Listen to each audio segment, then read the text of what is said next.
नमस्कार मित्रों, मैं राकेश गंजू, आपका होस्ट एंड दोस्त लोटस वर्ल्ड के स्पेशल कार्यक्रम तर्कशास्त्र में आपका हार्दिक स्वागत करता हूं। अगर आपको जानना है कि कश्मीरी हिंदू जो कि ग्लोब के अगर आपको जानना है कि जो कश्मीरी हिंदू है जो कि भारतवर्ष के हर एक कोने में आजकल स्कैटर हो गए हैं, अगर मोदी गवर्नमेंट जो उनके लिए रिहेबिलिटेशन प्लान लाने वाली है, अगर वो आ जाता है तो वो अपनी घर वापसी करेंगे? क्या वो जो हिंदू ये प्रोफेशनल है, क्या वो वादी में अपना बिजनेस से अपना जॉब करेंगे? अगर आपको इस प्रश्न का उत्तर चाहिए तो इस वीडियो को अंत तक जरूर देखिए। नमस्कार, मैं राकेश गंजू, आपका होस्ट एंड दोस्त लोटस वर्ल्ड की स्पेशल कार्यक्रम तर्कशास्त्र में आप सबका हार्दिक स्वागत करता हूं। आज हमारे साथ मिस्टर कमल वारक्यू जी हैं। कमल वारक्यू जी ने MBA किया हुआ है, MBA रैंक होल्डर है बेंगलोर से, और उनके पास 12 साल का एक्सपीरियंस है मार्केटिंग, ब्रांडिंग, सेल्स में, रियल एस्टेट डोमेन में। वो एनकरेज्ड बाय स्टार्टअप इंडिया और मेक इन इंडिया कैंपेन जो कि प्रधानमंत्री नरेंद्र मोदी जी ने प्रारंभ किया था, उसके उपलक्ष्य उन्होंने अपना एक स्टार्टअप यूनिट प्रारंभ किया जो कि सांबा में किया हुआ। वो प्लांट CPVC पाइप्स का है। वो एक प्रोफेसर सिंगर भी है और एक्स भारतीय जनता युवा मोर्चा के डिस्ट्रिक्ट प्रेसिडेंट भी वो रह चुके हैं। कमल जी, आपका लोटस वर्ल्ड में हार्दिक स्वागत है। राकेश जी, आपका बहुत बहुत अभिनंदन, आपका बहुत बहुत आभार और धन्यवाद लोटस वर्ल्ड का, जिन्होंने मुझे ये मौका दिया कि हम इस टॉपिक पे, जो एक बहुत महत्वपूर्ण टॉपिक है कश्मीरी पंडितों के लिए, उसके ऊपर बोलने का, उसके ऊपर एक्सप्रेस करने का और अपना एक्सपीरियंस शेयर करने का मौका दिया। बहुत बहुत धन्यवाद और आभार आपका। कमल जी, मेरा पहला प्रश्न आपसे ये है कि 1990 में जब कश्मीरी हिंदू कश्मीरी वादी से निष्कासित हुए, उसके बाद जो कश्मीरी हिंदू है वो न कि भारत बल्कि पूरे विश्व के कोनों कोनों में जाके बसे। उसके बाद सरकारें गई, VP सिंह से लेके अटल बिहारी वाजपेयी तक, उसके बाद मनमोहन सिंह और उसके बाद नरेंद्र मोदी। हमने तरह तरह की सरकारें देखी, हर एक ने कश्मीरी हिंदुओं के लिए रिहेबिलिटेशन के लिए कुछ न कुछ काम किया। ये नकारना भी सही नहीं रहेगा, किसी ने कुछ किया नहीं है। हर एक गवर्नमेंट ने कुछ न कुछ जो भी उनसे ये बन पड़ा उन्होंने वो किया। लेकिन अभी जिस हिसाब से मोदी गवर्नमेंट काम कर रही है, तो उस हिसाब से हमारी आशाएं कुछ ज्यादा बढ़ी है उनकी गवर्नमेंट से, और हमको लगता है कि आने वाले कुछ चंद वर्षों में हमारी जो घर वापसी है, हमारी जो वादी की वापसी है, वो किसी हद तक मुझे लगता है कि तो जैसे ही कि जो मोदी गवर्नमेंट की जो रिहेबिलिटेशन पॉलिसी है अगर इम्प्लीमेंट होती है और हमको अपने वतन वापसी करना होगा, तो उस समय आप जो कश्मीरी जो मेजर यूथ है, क्योंकि 1990 में हम जब निष्कासित हुए उसके बाद जो वो पीढ़ी है वो अभी और खत्म होती जा रही है। अभी जो नई पीढ़ी है, तो क्या वो रियली में आपको लगता है कि वो घर वापसी वो चाहती है? अगर चाहती है तो वो कैसे वो घर वापसी उनको हेल्प करेगी? राकेश जी, पहले तो मैं आपकी बात से बहुत ज्यादा सहमत हूँ as a Kashmiri Pandit community member also और यूथ ऑल्सो, कि हमारी कम्युनिटी को बहुत सारी पार्टीज ने डिफरेंट लेवल पे हेल्प तो किया है, चाहे वो कोई भी पार्टी हो। जो ही हमारा पलायन हुआ, चाहे वो फोर्सफुल हुआ या इंटेंशनल हुआ, लेकिन पलायन होने के बाद हर एक पॉलिटिकल पार्टी ने, हर एक संस्था ने हमारे कश्मीरी पंडितों को किसी न किसी तरीके से मदद जो जरूर की है। लेकिन बात यह है कि हम कश्मीरी पंडित एकजुट होके अपने आप को फिर से इस प्रदेश में, अपनी मातृभूमि में फिर से अपने आप को रिसेटल नहीं कर पाए। उसका कारण ये था कि हर एक पार्टी के साथ हम जुड़ते रहे और अनफॉर्चुनेटली हम एक्सप्लॉइट होते गए, और जूं हम एक्सप्लॉइट होते गए, बहुत सारे लोग जो ट्रेडिंग बिजनेस में थे, बहुत सारे लोग जो कश्मीरी पंडित थे, जो गवर्नमेंट एम्प्लॉइज थे, वो इस प्रदेश से बाहर नहीं जा पाए। लेकिन उन्होंने सारे दुख, सारे दर्द, गर्मी की मार, सर्दी की मार और डिफरेंट एनवायरनमेंट में रहते हुए अपने बच्चों को कोशिश किया कि अच्छी एजुकेशन दें, और उस एजुकेशन से वो इस प्रदेश को छोड़ते चले गए। और ये आप भी जानते हो, मैं भी जानता हूं कि हर एक बच्चे को, हर एक कश्मीरी पंडित को अपनी हायर एजुकेशन के लिए बाहर जाना पड़ा, चाहे दिल्ली जाना पड़ा, किसी को बैंगलोर जाना पड़ा, कन्याकुमारी, इवन अब्रॉड जाना पड़ा। लेकिन उसके बाद जब एक छोटा कश्मीरी पंडित हो या कोई नौजवान हो जो एक्सपोजर देखता है, एक्सपोजर, एक्सपीरियंस, लर्निंग और अर्निंग की कॉम्बिनेशन देखता है, वो वापस आने की बात तभी करेगा जब वो सेम एनवायरनमेंट या उससे बेहतर एनवायरनमेंट अपने इस प्रदेश जम्मू कश्मीर में देखे। लेकिन हम सब जानते हैं, हमारे बुजुर्ग भी जानते हैं और हमारे यंगस्टर्स भी जानते हैं कि ऐसा एनवायरनमेंट, चाहे वो इंटरनेट के इश्यूज हो, चाहे वो बिजनेस पॉलिसीज हो, चाहे वो अपना व्यवसाय शुरू करने की पॉलिसीज हो, ऐसा एनवायरनमेंट J&K में पिछले 70 साल में कभी नहीं मिला और हमारे पलायन के 30 साल के बाद तो बिल्कुल ही नहीं मिला। अब मैं बात करता हूं आपके दूसरे प्रश्न की, जिसमें आप पूछना चाहते हो कि जो यंगस्टर्स हैं, क्या वो, हमको लगता है कि यंगस्टर जो हमारे भाई बंधु हैं, चाहे वो 25 साल की उम्र का हो या 30 या 40 या 50 साल की उम्र का हो, वो अगर हम उसको एक ऑफर देते हैं कि आप कश्मीर वापस आइए या जम्मू वापस आइए या जम्मू कश्मीर की यूनियन टेरिटरी के किसी भी डिस्ट्रिक्ट में आप अपना काम कीजिए, मुझे बहुत ज्यादा आश्चर्य नहीं होता है कि वो नहीं आएंगे। और आपको मैं ये भी बताता हूँ कि हमने रिसेंटली एक छोटा सा सर्वे किया था जिसमें हमने 100 कश्मीरी पंडित्स यूथ की, जो different age group from 25 to 40 थे, हमने एक सर्वे किया था इन 100 लोगों का जो इंडिया के हर कोने में रहते थे, बाहर विदेशों में रहते थे, काम कर रहे हैं, पढ़ रहे हैं। उसमें से आप आश्चर्यचकित हो जाओगे राकेश जी कि आउट ऑफ 100 सिर्फ 98 लोग ना कर रहे हैं, हम जम्मू कश्मीर में नहीं आ सकते, हम जम्मू कश्मीर में अपना कैरियर आगे नहीं बढ़ा सकते हैं, professionally, wealth wise, health wise और प्रोफेशनली हम ओरिएंट नहीं हो पाएंगे। सिर्फ 2 लोगों ने 100 में से बोला कि हम कोशिश करेंगे आने की, अगर गवर्नमेंट और एडमिनिस्ट्रेशन हमें प्लेटफॉर्म, हमें एक एनवायरनमेंट देती है उसी हिसाब का जैसे हम लोग दूसरे प्रदेशों में देख रहे हैं, तब हम कोशिश कर सकते हैं आने की। और ये लफ्ज कोशिश का मतलब है कि वो 2 लोग भी ट्राई करेंगे, आने की कोशिश तब तक नहीं करेंगे जब तक अपनी जो एनवायरनमेंट है उनके प्रतिकूल हो। कमल जी, कश्मीर घाटी जो है इसका एक बहुत बड़ा फैक्टर है कि साल के कम से कम 3 महीने ये बर्फ से ढकी रहती है, तो और जो बाकी जो पार्ट है भारतवर्ष के, वो वहाँ पे बर्फ नहीं गिरती है। कुछ राज्यों को छोड़ के, जिसमें हिमाचल प्रदेश एक है और थोड़ा बहुत नॉर्थ ईस्ट का पार्ट आता है, बाकी हमारे जो पूरे भारतवर्ष में बर्फ नहीं गिरती है। तो ये भी एक फैक्टर हो सकता है कि जहाँ पे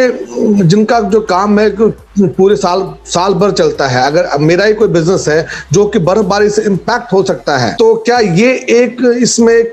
रीजन है कि मुझे जैसा बिजनेसमैन अगर बर्फबारी से मुझे इम्पैक्ट होता है कि मैं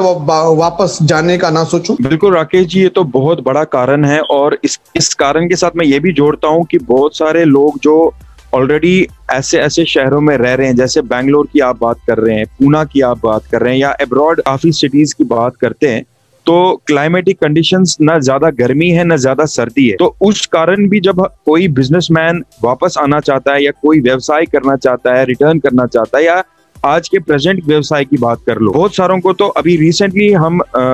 मैंने सब्जी मंडी में देखा कि बहुत सारा मटर, एक एग्जाम्पल दे रहा हूँ आपको, बहुत सारा मटर वेस्ट होके वो जो मार्केट में 20 रुपए 30 रुपए किलो मिल रहा है, वहां पे 10 रुपए किलो मिल रहा है। जब मैंने उस वेंडर से पूछा कि यार ये क्या बात है, उसने बोला सर बहुत सारी ट्रकें कश्मीर जा रही थी जो बीच में अटक गई बर्फ की वजह से, उनको वापस लौटना पड़ा, और जो उनके पास, मैं तो मटर की बात कर रहा हूँ, ऐसा तो बहुत सारे मटेरियल उनके पास होंगे, मैं उस चीज की बात कर रहा हूँ कि वो मटर खराब हो गया था और उनको मजबूरन 5 रुपए 10 रुपए में किलो में बेचना पड़ा, जो ऑलरेडी मार्केट में सबसे लोएस्ट प्राइस में 15 20 30 रुपए में बिक रहा था। ऐसे ही जब कल को वहां पे कोई ट्रेड स्टार्ट करता है, अगर उसके पास रॉ मटेरियल नहीं आया because of these climatic conditions, या उसके पास रॉ मटेरियल बन के स्टॉक बाहर नहीं जा रहा है, तो ये तो बहुत बड़ी दिक्कत है।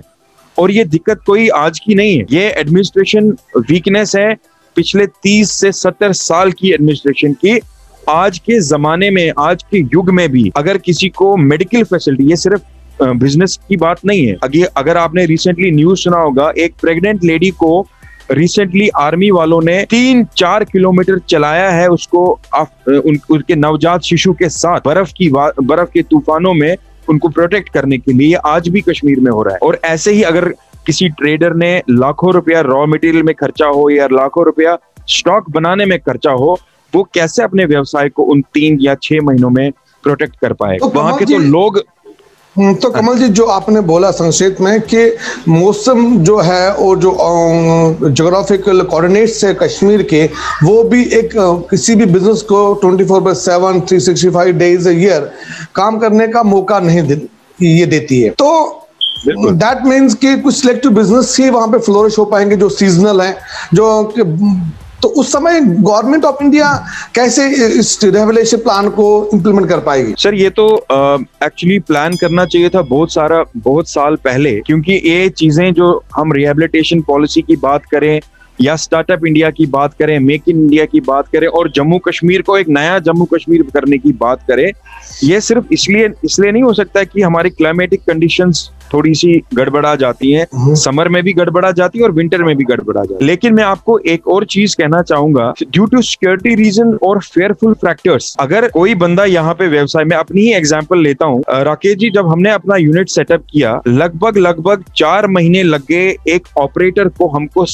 पटाने में, उसको ये जताने में कि भाई सिक्योरिटी रीजन से आप बड़े सेफ हो जम्मू कश्मीर में, क्योंकि इन लोगों को यहाँ पे आना है, पहले तो 50 डिग्री गर्मी सहनी है, फिर अगर श्रीनगर में बिजनेस है तो माइनस में भी चले जाना है, फिर अगर उनका कोई ट्रेड कारगिल में चला जाता है तो वो वाली मार भी सहनी पड़ती है। और जो भी ऑपरेटर, चाहे वो स्किल लेबर हो या अनस्किल्ड लेबर हो, किसी को बिजनेस को चलाने के लिए, आपको नए बिजनेस के लिए नया स्किल ऑपरेटर, नए स्किल्ड एम्प्लॉय तो चाहिए ही चाहिए होंगे। लेकिन जब वो पहली बार जम्मू कश्मीर में आते हैं, वेदर कंडीशंस के अलावा उन्हें सिक्योरिटीज के भी डर लगता है। हमारे 3 ऑपरेटर चले गए, मैं अपनी फुल एक्सपीरियंस की बात करता हूँ, हमारे 3 ऑपरेटर चले गए क्योंकि जो ही वो यहाँ पे आए, पहले तो सेक्शन 370 लग गया और उससे पहले 44 जवानों को मारा गया उसी अंतकाल के दौरान। और दोनों अपने परिवार से बात करते करते ये कह गए कि सर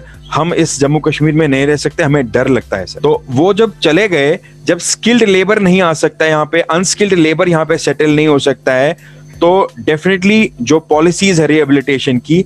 वो कहीं ना कहीं तो कमजोर देखती हुई दिखती है। तो कमल जी, मैं वहीं पे आप पे वापस आता हूँ। फिर इसको मैं ऐसा बोल सकता हूँ कि विदाउट होमवर्क ये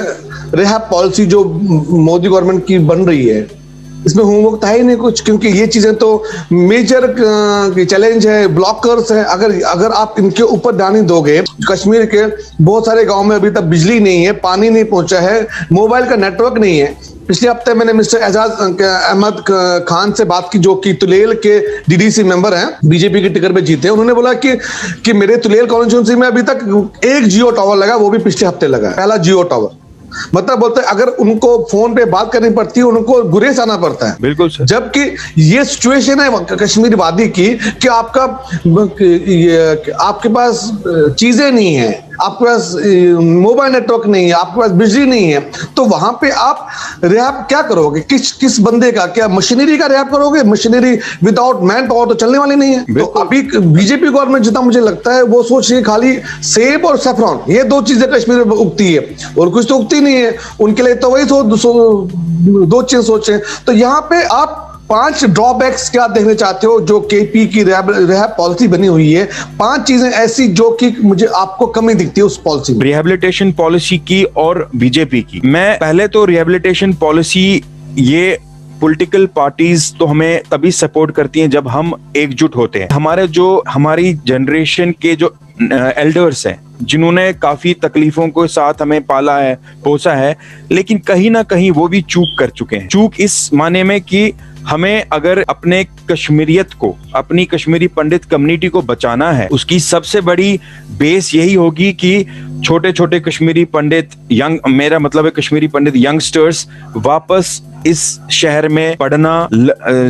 कमाई करना, ट्रेड करना, गवर्नमेंट जॉब्स में, एडमिनिस्ट्रेशन जॉब्स में वापस आने लगे। जितने ये दूर होते जाएंगे, चाहे हमारे बच्चे या आपके बच्चे या किसी भी कश्मीरी पंडित के बच्चे, जितना वो दूर सेटल होंगे, उतना उनकी जो एक्सपेंशंस है, एक्सपोजर्स है, वो ज्यादा बढ़ते जाएंगे। उस हिसाब से हमारी जो शादी की प्रक्रियाएं देखते हो आप, लोग इंटरकास्ट मैरिजेस कर रहे हैं, तो अल्टीमेटली हम 10 साल के बाद किसको बोलेंगे कि हम रिहेबिलिटेट करेंगे, हम अपने स्टेट में रहेंगे? मुझे तो लगता है हमारी कम्युनिटी एग्जिस्ट ही नहीं करेगी। उसका बहुत बड़ा ड्रॉबैक हमारे एल्डर्स जो हैं कश्मीरी पंडित के, डिफरेंट ग्रुप्स हैं, डिफरेंट लीडर्स हैं, डिफरेंट ऑर्गेनाइजेशंस हैं, उनके ऊपर भी ये थोड़ा बहुत जाना चाहिए। खाली एक किसी पॉलिटिकल पार्टी के ऊपर नहीं जाना चाहिए कि हम इसे एकजुट नहीं कर पा रहे हैं, हम इसमें सोच समझ के स्टेप नहीं ले पा रहे हैं। लोगों को अगर ये पता है कि रिहेबिलिटेशन पॉलिसी सिर्फ ये है कि आप जम्मू आओ, वहां पे आपको गवर्नमेंट जमीन देगी, आप वो जमीन लेके एक एप्रिसिएशन, एक अपना लैंड बैंक बना लो, ये रिहेबिलिटेशन पॉलिसी तो नहीं है। रिहेबिलिटेशन पॉलिसी कश्मीरी पंडितों के लिए ये है कि हर एक नागरिक कश्मीरी पंडित होने के साथ साथ हिंदुस्तान का नागरिक भी है, वो अपना अभी जो प्रेजेंट उनका स्टेट है या व्यवसाय है, वो आराम से बिना किसी झिझक के जम्मू कश्मीर आए और जिस सैलरी को वो वहां पे ले रहा है, जिस एनवायरनमेंट को वहां देख रहा है, वही सैलरी, वही एनवायरनमेंट, और वैसे ही उसके बच्चे पढ़े, उसके एल्डर्स यहाँ पे हेल्थ फैसिलिटीज अवेल कर पाए, तभी जाके उसके लिए वो सही चीजें हैं हमारे। आपको राकेश जी, इस चीज में मैं एक और चीज जोड़ना चाहूंगा। अभी रिसेंटली बहुत सारे कश्मीरी पंडित्स कोविड से त्रस्त हुए, लेकिन उन्हें यहाँ पे संभालने वाला 99% टाइम्स तो सिर्फ नारायणा हॉस्पिटल था या गवर्नमेंट हॉस्पिटल था। गवर्नमेंट हॉस्पिटल की आप बात करो तो उसकी तो डेफिनेटली कोई भी वहां पे मजबूरी में ही जाएगा अगर मजबूरी में जाना चाहता है तो। लेकिन सिर्फ नारायणा जैसा हॉस्पिटल और इसके अलावा काफी सारी मेडिकल फैसिलिटीज के ऊपर भी ध्यान देना चाहिए। सिर्फ रिहेबिलिटेशन पॉलिसी सिर्फ बिजनेस वाइज हम नहीं देख सकते, हमें देखना है यहाँ पे छोटे बच्चों की एजुकेशन के लिए क्या है, यहाँ पे बड़े सीनियर्स और हमारे मिडिल क्लास एज के लिए लोगों के लिए हेल्थ फैसिलिटीज कितनी स्ट्रांग है, एडमिनिस्ट्रेशन कितनी स्ट्रांग है, कितनी प्रोफेशनल है। तब जाके कोई कश्मीरी पंडित या कोई भी जम्मू का नौजवान या जम्मू कश्मीर का नौजवान जो ऑलरेडी बाहर चाहे वो किसी भी धर्म का हो, वो तब जाके सोचेगा कि यार मैं अपने स्टेट में वापस जाऊं जब उसे परिस्थितियां बड़े अनुकूल मिलेंगी। तो कमल जी, जिस हिसाब से मैं एक केपी रिहैब पॉलिसी को देखता हूं, मुझे ये ख्याल आता है कि शायद ये पॉलिसी खाली वो रिलीफ को बंद करने के लिए है जो कि अभी कश्मीरी हिंदुओं को मिल रहा है। इसमें आपका क्या कहना है? देखिए राकेश जी, इसमें तो मैं विस्तार से कोई टिप्पणी नहीं दे पाऊंगा कि जो भी रिलीफ किसी मजबूर या किसी जरूरतमंद कश्मीरी पंडित को मिलता है, वो डेफिनेटली अगर हम एडमिनिस्ट्रेशन की बात करें या किसी भी पॉलिटिकल की बात करें, वो 6 से 7 हजार रुपए का जो एक अमाउंट है, वो definitely as per HR policies of different countries also बहुत कम है। या और उनको सेटल करने के लिए वो रिहेबिलिटेशन पॉलिसी को थोड़ा सा स्ट्रेंथन करने के लिए लोगों को या गवर्नमेंट को ये चाहिए कि वो एजुकेशन फ्री कर दे instead of giving 6-7,000 rupees per month, जिसमें आज की डेट में कोई भी फैमिली सरवाइव नहीं कर सकती है। उससे अच्छा है कि आप एजुकेशन बच्चों, उनकी कश्मीरी पंडितों की जो बच्चे हैं उनकी एजुकेशन फ्री कर दीजिए, एल्डर्स की जो हेल्थ फैसिलिटीज है उसमें इजाफा कर दीजिए। लेकिन ये 6,000 दे के हम कश्मीरी पंडित भी खुश हैं और गवर्नमेंट भी चुप कर रही है जब तक हम चुप हैं। जितना मुझे लगता है कि जैसे ही जो ये रिहैब पॉलिसी ये आएगी और कश्मीरी हिंदुओं को वो वापस अपनी वादी में लेके जाएगी, उसके बाद गवर्नमेंट बोल सकती है कि नाउ यू हैव बीन रिहेबिलिटेटेड, अभी हमारी जो लाइबिलिटी है वो खत्म होती है, अब आज के बाद जो रिलीफ है इट विल बी स्टॉप। तो मैं इसको इस नजर से देखता हूँ, क्योंकि कोई तैयारी है ही नहीं, खाली इनको वापस लेके जाना है, किस बेस पे लेके जाना है वो है ही नहीं। तो मैं इसको इस नजर से देखता हूँ। तो क्या ये नजरिया सही है कि? बिल्कुल, ये नजरिया तो सही नहीं, और मुझे नहीं लगता कि आने वाले कई वर्षों तक ये होने वाला है, क्योंकि हमारे डेटा पॉइंट्स जो हैं वो अभी भी वीक हैं। राकेश जी, मैं आप या मेरी या किसी ऐसे बंदे की बात नहीं करता हूं जो बैंगलोर में रह चुका है या बाहर रह रहा है। मैं उन लोगों की भी बात करता हूं जो यहाँ पे ट्रेड कर रहे हैं, कश्मीरी पंडित कुछ बिजनेस कर रहे हैं, कुछ मैन्युफैक्चरिंग यूनिट्स में हैं। लेकिन आपको अपने माध्यम से पूरे होशो हवास में ये बोलना चाहता हूं, बिकॉज मैंने ये सर्वे खुद किया है कि इन कश्मीरी पंडित्स के भी जो बच्चे हैं जो यहाँ पे पढ़ रहे हैं, उनके साथ अपनी फैक्ट्री चला रहे हैं या अपना कोई व्यवसाय कर रहे हैं या गवर्नमेंट जॉब कर रहे हैं, वो भी जम्मू कश्मीर में रहना नहीं चाहते। मैं ऐसे कई सारे आपको लोग गिना सकता हूँ कश्मीरी पंडितों में, जिनके बच्चे शायद मुझे लगता एक जूता लगा के हैं कि उनके कब अपॉर्चुनिटी मिले और वो ट्रेन, पैदल, साइकिल, जहाज में जाएं और इस जम्मू कश्मीर को छोड़ के जाएं, अपने दोस्तों के पास जाएं, अपने फैमिली मेंबर्स, कजिन्स के पास जाएं और वहां पे अपना जॉब करें, अपनी कैरियर को नई ऊंचाइयों तक बुलंद करें। तो कमल जी, सॉरी मैं आपको इंटरप्ट कर रहा हूं क्योंकि हमारे पास समय बहुत कम है। तो अगर आप एक सूत्रधार हो केपी रिहैब पॉलिसी की, आपको गवर्नमेंट ऑफ इंडिया बोलती है कि आप बनाओ, आप ड्राफ्ट करो, तो आपका क्या सूत्र रहेगा? 5 सूत्र फॉर्मूला, 5 स्टेप फॉर्मूला,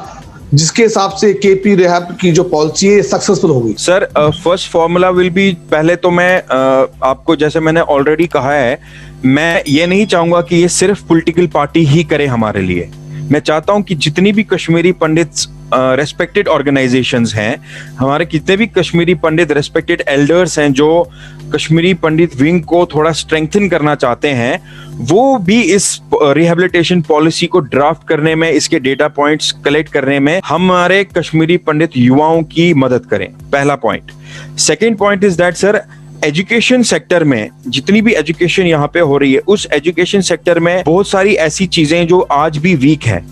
उसमें मैं सबसे पहले तो कम्युनिकेशन स्किल्स को बात करता हूँ। लोग यहाँ पे कश्मीरी पंडित्स डिफरेंट स्कूल्स में चाहे वो ए स्कूल, बी स्कूल या सी स्कूल में जाएं, लेकिन जो कम्युनिकेशन स्किल्स एक कॉम्पिटिटिव मार्केट में चाहिए, लोग मैथ पे मैथ, फिजिक्स, केमिस्ट्री, जो जिसको जनरली हम पीसीएम कहते हैं, उसके ऊपर इतना ध्यान दे चुके हैं कि उसको जब हम मार्केट में ऐसे लड़के या लड़की को डालते हैं, वो कम्युनिकेशन करने के टाइम, जब when we have to talk in English, when we have to talk in Hindi in front of 100 people, उन लोगों की टांगे कांपती हैं। और मैं किसी और की बात नहीं करूंगा, मैं बैंगलोर गया था तो मेरी भी कांपी। लेकिन it is matter of education कि एजुकेशन हमारी पिलर बने, इतनी स्ट्रेंथन करे कि हम किसी भी कंपटीशन को सरवाइव कर पाए। हम सिर्फ आज की डेट में अपने कश्मीरी पंडित्स को या तो हम पूरा फोकस कराएंगे स्पोर्ट्स पे, या तो पूरा फोकस कराएंगे आपकी एजुकेशन पे, या तो फोकस कराएंगे भाई कल को तेरे को चपरासी लगना है, गवर्नमेंट जॉब करना, 4th लेवल तक हम जाने के लिए तैयार है। लेकिन 5 साल बाहर जाके वहां पे एक एक्सपोज्ड एनवायरनमेंट में, प्रोफेशनल एनवायरनमेंट में काम करने के लिए तैयार नहीं है। सो मेरा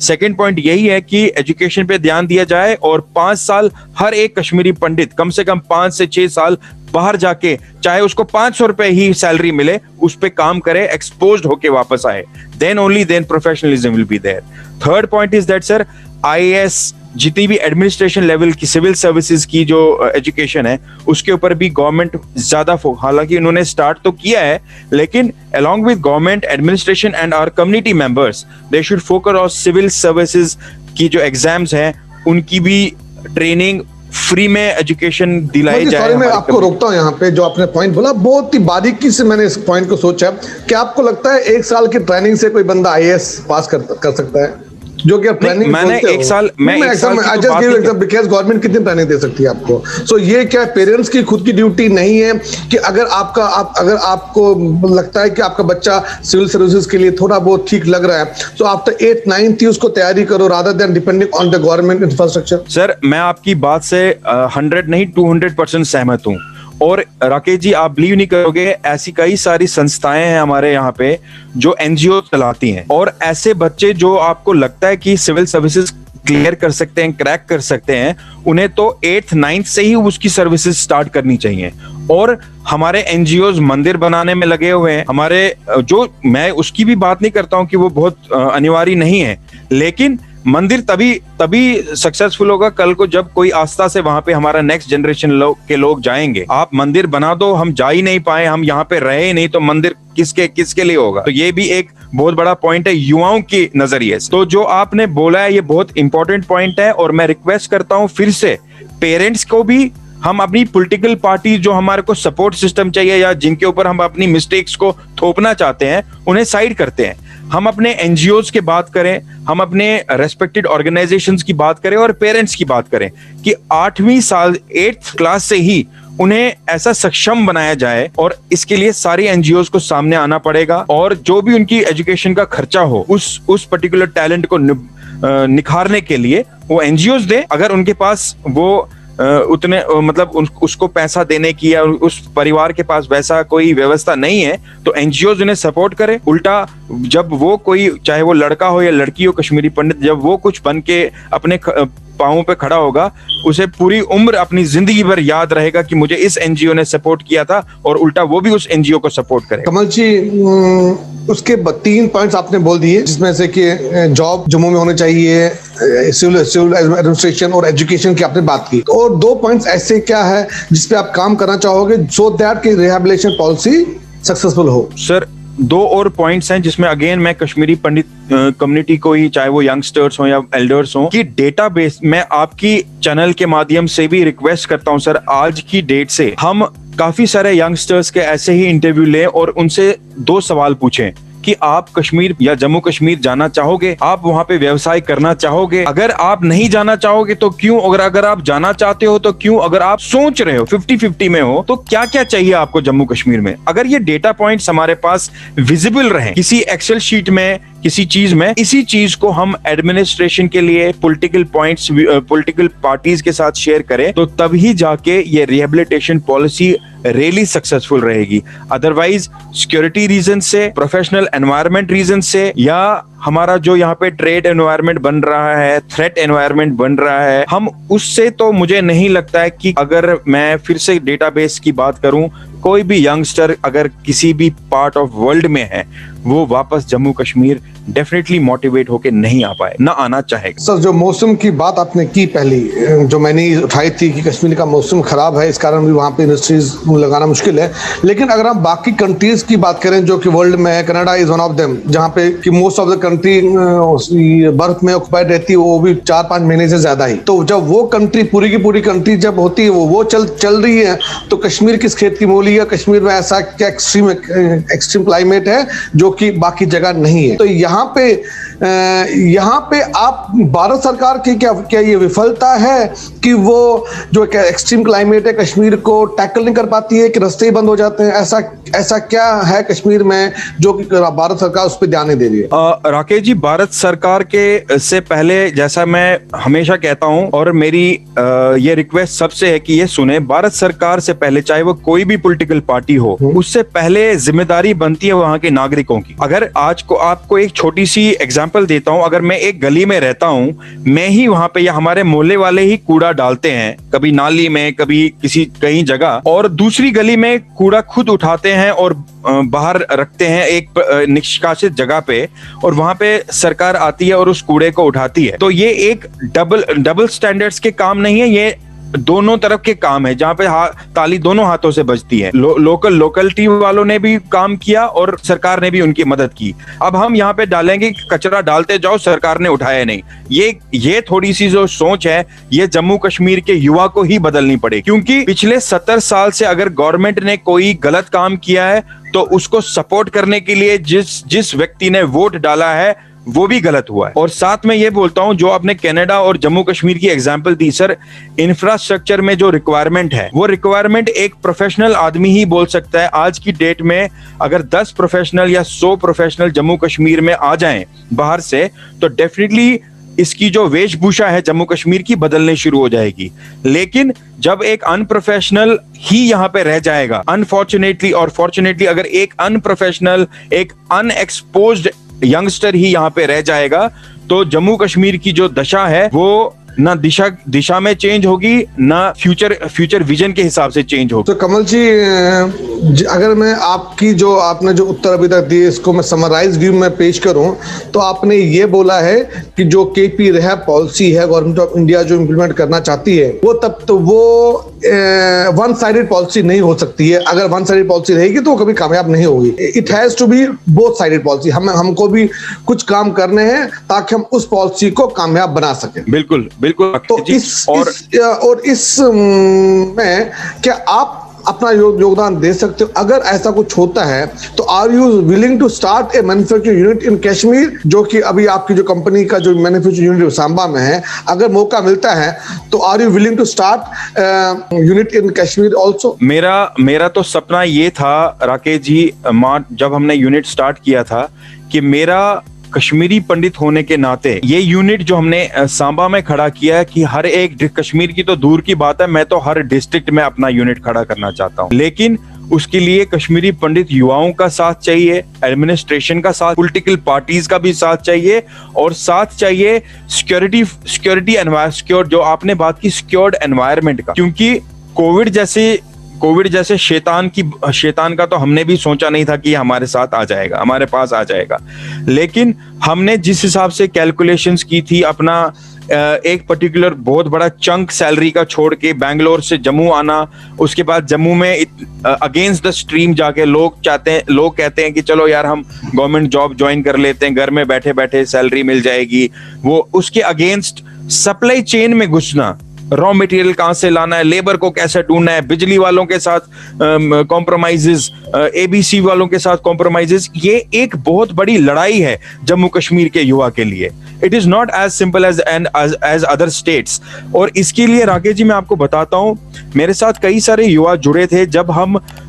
इवन दूरदर्शन में हमने इंटरव्यू दिया, जहां पे मैं चाहता हूं कि सिंगल विंडो अप्रोच रहे। अगर हम स्टार्टअप इंडिया की बात करते हैं, मेक इन इंडिया की बात करते हैं, या किसी भी व्यवसाय को शुरू करने की बात करते हैं, अगर आपको यहाँ पे आके हर एक बिजली वाले के दरवाजे पे अलग खटखटाना है, और फिर आपके पास स्टेट पोल्यूशन कंट्रोल बोर्ड है उसके लिए अलग खटखटाना है, ये एक बहुत बड़ी चैनल है जो 2-3 महीने का काम है। अगर सिंगल विंडो अप्रोच रहे, आपके माध्यम से मैं एडमिनिस्ट्रेशन को बोलना चाहता हूँ, डायरेक्टर इंडस्ट्रीज को बोलना चाहता हूँ कि जब भी कोई व्यवसाय करना आएगा प्रोफेशनल, उसे ये तो जरूर होना चाहिए कि उसे हर एक बंदे के ऊपर, हर एक दरवाजे के ऊपर खटखटाना ना पड़े, वो अपने बिजनेस के बारे में ज्यादा सोचे रादर देन बाकी लोग क्या मांग रहे हैं उनसे। मेरी बात आप समझ रहे हो कि क्या मांग रहे हैं। ये रिश्वतखोरी, ये सिंगल विंडो अप्रोच का ही एनवायरनमेंट चेंज करने का एनवायरनमेंट है। और गवर्नमेंट जॉब्स कब तक हमारे को सपोर्ट कर सकती हैं सर? पहले पेंशन था, अब तो पेंशन भी नहीं है, तो इन चीजों को चेंज करना बहुत ज्यादा अनिवार्य हो चुका है। आप कमल जी, आपके साथ हमने एक अच्छा समय बिताया। आपने बहुत छोटी चीजों पे, जो इम्पोर्टेंट चीजों पे, पॉइंट्स पे आपने डिस्कस किया, और हमारे युवा क्या सोचता है इसके बारे में भी आपने बताया। जो आपने सर्वे की बात की, जो मुझे पता तो नहीं था, लेकिन मैं गेस सही करता कि जो बोला कि 99% कश्मीरी यूथ वापस नहीं आना चाहता है, लेकिन जो आपने 2% की बात की वो भी कंडीशनल वापस आना चाहता है। लेकिन मैं अगर बात करूं, कम से कम अगर इंफ्रास्ट्रक्चर बढ़ता है 1 साल के बाद, आप देखोगे जो 98% है 90% पे आ जाएगा, और वारकार ये और कम होगा, और ज्यादा लोग कश्मीर में और जम्मू में अपना बिजनेस यूनिट प्रारंभ करने के बारे में सोचेंगे। इस प्रोग्राम को खत्म करने से पहले मैं कमल जी से उनके क्लोजिंग कमेंट चाहता हूं। राकेश जी, लोटस वर्ल्ड और आपका बहुत बहुत अभिनंदन और आभार। मैं चाहता हूं कि लोटस वर्ल्ड इतनी तरक्की करे कि कश्मीरी पंडित युवाओं की आवाज बने, और साथ में आपसे हाथ जोड़ के फिर से विनम्र भाव से गुजारिश करता हूं कि इस रिहेबिलिटेशन पॉलिसी वर्सेस कश्मीरी पंडित यूथ का एक सीरीज प्रोग्राम बनाएं, जिसमें हम डिफरेंट कश्मीरी पंडित जो डिफरेंट एरियाज में रह रहे हैं, डिफरेंट प्रदेशों में रह रहे हैं, डिफरेंट कंट्रीज में रह रहे हैं, उनसे भी इस बात का एक मतलब निष्पक्ष निकालें। और हम गवर्नमेंट ऑफ इंडिया को अगर हम अप्रोच करते हैं अगले 2 महीने में, 3 महीने में या 6 महीने में, उसका जो बेस बने वो लोटस वर्ल्ड बने, और एक बुलंद आवाज के साथ हम जाएं और बोलें कि युवा कश्मीरी पंडित अगर नहीं तो फिर कश्मीरी पंडित का वजूद कहाँ रहे। बहुत बहुत धन्यवाद और आभार। कमल जी, आपने लोटस वर्ल्ड में आके हमारे दर्शकों से बात की, आपने उनके प्रश्नों का उत्तर दिया, तो लोटस वर्ल्ड आपका हार्दिक स्वागत और अभिनंदन करता है। भगवान करे कि आपकी लंबी आयु हो, और हम आपके साथ ऐसे ही कम से कम 1-2 लाख और इंटरव्यू करें, और हम अपने दर्शकों के सभी प्रश्नों का उत्तर देते रहें। हम आपके साथ जल्द दोबारा राबिता कायम करेंगे और एक और टॉपिक पे आपके साथ बात करेंगे। धन्यवाद। आपकी भी विषय जो आपका जो लोटस वर्ल्ड है पूरे विश्व में छा जाए। कश्मीरी पंडित आपका और कश्मीरी पंडित आपकी चैनल का आभार हमेशा प्रकट करें, इसके लिए आपका बहुत बहुत धन्यवाद। इसी के साथ मैं अपनी वाणी को देता हूँ विराम। आप सब से मैं धन्यवाद देता हूं कि आप हमारे इस कार्यक्रम को अपने स्टार्ट से एंड तक पूरा देखा। उसके लिए मैं आपका हार्दिक अभिनंदन और आपका मैं शुक्रिया अदा करता हूं। जय माता शारदा,